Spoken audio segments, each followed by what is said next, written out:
Hello YouTube and welcome to my awesome Blackness channel, or ABC for short. My name is Mighty, and on this platform I'm going to explore the awesomeness of our black people. That's right, whether you're big or small, celebrity or civilian, anywhere in the world, if you're awesome, you're featured here. And for this video, my subject is going to be John Singleton.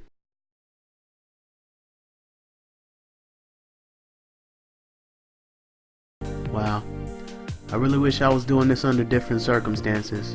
But then again, I guess it was supposed to happen exactly like this. After all, while I'm sure I would have eventually gotten to Mr. Singleton, admittedly he wasn't exactly on the radar, and not because I'm an algorithm chasing clout whore trying to get my views and subs up. Furthermore, it's also not because he's, what do you kids say, not popping right now. I just thought I had time. I also thought I had more time with my father to make that documentary, but my own procrastination led to that never seeing the light of day.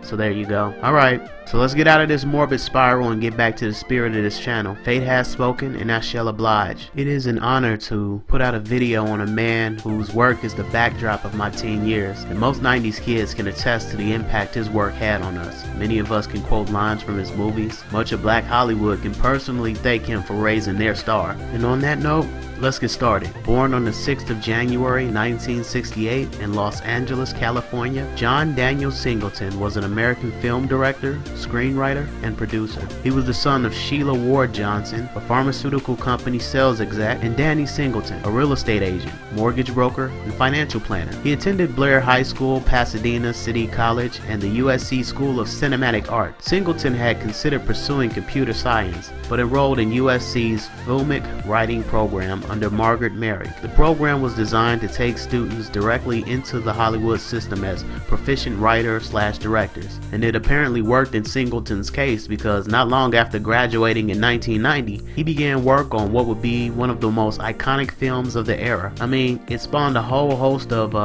what I would call the classic hip-hop version of hood films.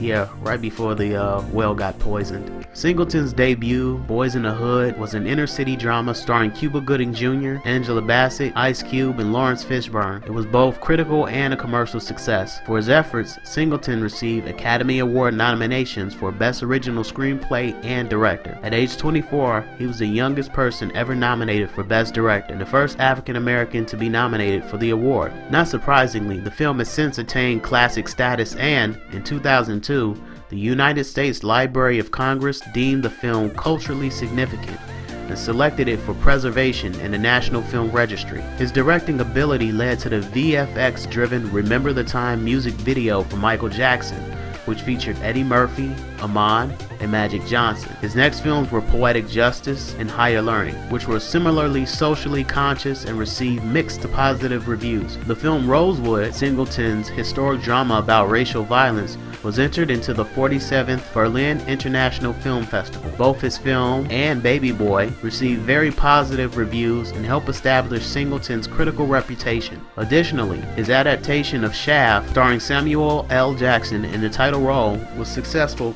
critically and commercially. Singleton later turned to directing action films such as Too Fast, Too Furious, and Four Brothers. Each received mixed reviews. In 2005, Singleton teamed with Craig Brewer and financed the independent film Hustle and Flow, once it was clear that most major backers would not clear it for release. In 2003, Singleton received a star on the Hollywood Walk of Fame. It was announced in 2013 that Singleton was attached as director of a Tupac Shakur biography film. On April 3, 2015, Singleton reported that production was put on hold. 4 days later, it was announced that following creative differences with Morgan Creek Productions, Singleton had stepped down as director and was replaced by Carl Franklin. And I guess this is the genesis for the ill-fated All Eyes on Me? Let me know in the comments. After directing episodes of the critically acclaimed TV shows Empire and American Crime Story, he served as an executive producer for the crime drama Rebel for BET and co-created Snowfall for FX. What makes him awesome is apparent. Mr. Singleton single-handedly,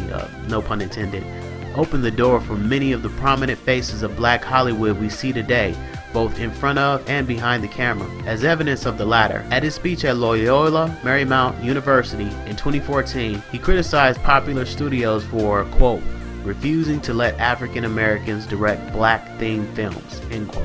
And I guess it made a difference because I don't think there would have been a Get Out, Wrinkle in Time, or Black Panther without him, and I'm sure those respective directors would agree. Furthermore, Singleton is the quintessential example of how he used his own directing efforts to bring awareness and not simply exploitation to our community, scars and all. For example, I'm sure seeing the likes of Busta Rhymes and Ice Cube in a college setting made a lot of us give a second look at higher education. On the other hand, through Singleton's lens, the Tyrones, or in this case the of us, were not glamorized. No, he made plain the complex and unnecessary inconvenience out of wedlock families face and its multi-generational effects. Because his movies were always depicted in a genuine and socially relevant light is why Mr. Singleton's legacy is sealed, spectacular, and awesome. Okay, so thanks for watching. While this video was made at the 11th hour and effectively bumped someone else whom I hope I won't be eulogizing anytime soon. Again, while the circumstances involving the creation of this video was unpleasant, it's tempered by the fact that Mr. Singleton's story was an easy one to tell. He, like this channel, is a message spreader. And just like many of his movies that are in rotation in our home media collection, hopefully the content of this platform becomes a part of it. So, for those of you present, alive, and able at the making and broadcast of this video, if you like what you've seen and want more, be sure to like and share. Get more people to like, share, subscribe, and click that notification bell so you know when I drop another nugget. Until then, stay awesome.